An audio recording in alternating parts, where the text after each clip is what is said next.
ഇരുചക്രവാഹനങ്ങൾ പകുതി വിലയ്ക്ക് നൽകാമെന്ന് വാഗ്ദാനം ചെയ്ത് കോടികൾ തട്ടിയ കേസിൽ പ്രതി അനന്തകൃഷ്ണന്റെ ബാങ്ക് അക്കൗണ്ടുകൾ മരവിപ്പിച്ചു. ഏകദേശം 4 കോടിയോളം രൂപയുണ്ടായിരുന്ന അക്കൗണ്ടുകളാണ് മരവിപ്പിച്ചത്. എറണാകുളം റൂറൽ ജില്ലയിൽ മാത്രം 10ഓളം പരാതികളായിരുന്നു ലഭിച്ചതെന്ന് ആലുവ റൂറൽ SP വൈഭവ് സക്സേന അറിയിച്ചു. വിവരങ്ങളുമായി ജിജീഷ് കരുണാകരൻ ചേരുന്നു. ജിജീഷ്, പകുതി വിലയ്ക്ക് ഇരുചക്രവാഹനം നൽകാമെന്നുള്ള പേരിൽ സംസ്ഥാന വ്യാപകമായി തട്ടിപ്പാണ്.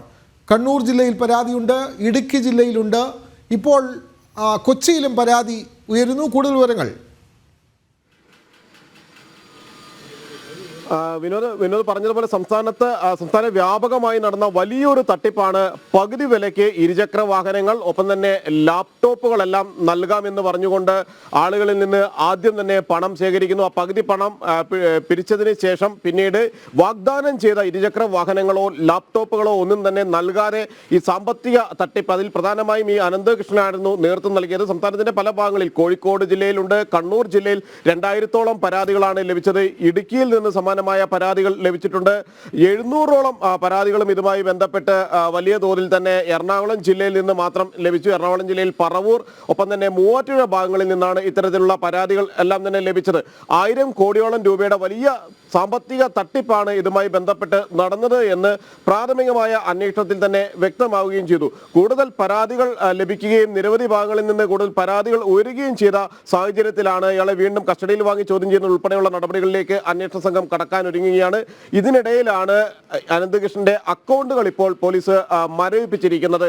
കാരണം ഏതാണ്ട് 400 കോടിയോളം രൂപ പല ഘട്ടങ്ങളിലായി അക്കൗണ്ടിൽ എത്തി എന്നൊരു വിവരം അന്വേഷണ സംഘത്തിന് ലഭിച്ചു. എന്നാൽ നിലവിൽ 4 കോടിയോളം രൂപ മാത്രമാണ് ഈ അക്കൗണ്ടിൽ ഉണ്ടായിരുന്നത്.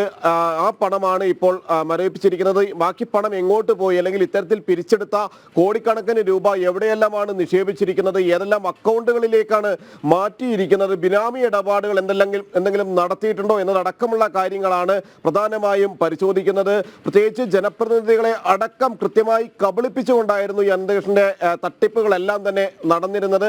അവരോട് NGO സംഘടനകളുടെ കോൺഫെഡറേഷന്റെ നേതൃത്വത്തിലാണ് ഇത്തരത്തിലുള്ള ഒരു സംരംഭം ആരംഭിക്കുന്നത് എന്നായിരുന്നു വിശ്വസിപ്പിച്ചിരുന്നത്. മാത്രമല്ല അതിൽ CSR ഫണ്ടുകൾ മാർച്ച് മാസം ഓരോ സാമ്പത്തിക വർഷവും ചെലവഴിക്കാൻ കഴിയാത്ത CSR ഫണ്ടുകൾ മാറ്റിവെക്കപ്പെടുന്നുണ്ട്. അങ്ങനെ ഓരോ വൻകിട കമ്പനിക്കും കോടികളുടെ CSR ഫണ്ടുകൾ ചെലവഴിക്കാൻ കഴിയാതെ പോകുന്നുണ്ട്.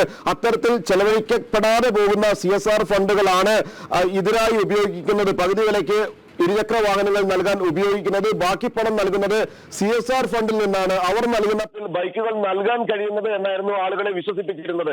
ഇതിൽ വളരെ കുറച്ച് ആളുകൾക്ക് മാത്രമാണ് പറഞ്ഞ സമയത്തിനുള്ളിൽ ഇരുചക്ര വാഹനങ്ങൾ ലഭിച്ചിരുന്നത്. പിന്നീട് പലരും 3 മാസവും 6 മാസവും അതിലധികവും എല്ലാം കാത്തിരുന്നിട്ടും അവർക്ക് ഈ ഇരുചക്ര വാഹനങ്ങൾ ലഭിച്ചില്ല. അങ്ങനെയാണ് പലരും പരാതിയുമായി രംഗത്ത് വരുന്നത്. മാത്രമല്ല ലാപ്ടോപ്പ് അടക്കമുള്ള മറ്റ് ഉപകരണങ്ങൾ, കുട്ടികൾക്ക് പഠിക്കാനുള്ള മറ്റ് പഠനോപകരണങ്ങളുടെ പേരിലും എല്ലാം തന്നെ സമാനമായ സാമ്പത്തിക തട്ടിപ്പുകൾ സംസ്ഥാനത്ത് അങ്ങോളം ഇങ്ങോളം തന്നെ നടത്തിയിട്ടുണ്ട്. കൂടുതൽ ആളുകൾ, അല്ലെങ്കിൽ ഇയാൾ അറസ്റ്റിലായത് വ്യക്തമായതോടുകൂടി, അല്ലെങ്കിൽ കൂടുതൽ പരാതികൾ തട്ടിപ്പാണ് എന്ന് വ്യക്തമായ പശ്ചാത്തലത്തിൽ നിരവധി ആളുകൾ കൂടുതലായി പരാതികളുമായി രംഗത്ത് വരികയും ചെയ്യുന്നുണ്ട്. വിനോദ്, ഇരുചക്ര വാഹനങ്ങൾ പകുതി വിലയ്ക്ക് നൽകാം എന്നുള്ള പേരിൽ തട്ടിപ്പ് നടത്തിയ സംഘം വിവിധ ജില്ലകളിൽ സംസ്ഥാന വ്യാപകമായി ഇത്തരത്തിൽ തട്ടിപ്പ് നടത്തിയിരിക്കുന്നു.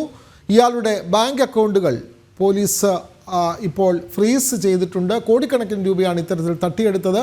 എറണാകുളം ജില്ലയിലും പരാതികൾ ഉയർന്നിട്ടുണ്ട്. ഇരുചക്ര വാഹനങ്ങൾ പകുതി വിലയ്ക്ക് നൽകാം എന്നുള്ള പേരിലാണ് സംസ്ഥാന വ്യാപകമായി തട്ടിപ്പ് നടത്തിയത്. ഇതിൻ്റെ വിവരങ്ങളാണ് ഓരോ ജില്ലയിൽ നിന്നും പുറത്തു വരുന്നത്. കൊച്ചിയിൽ നിന്നും വിവരങ്ങൾ നൽകുകയായിരുന്നു ജിജീഷ് കരുണാകരൻ.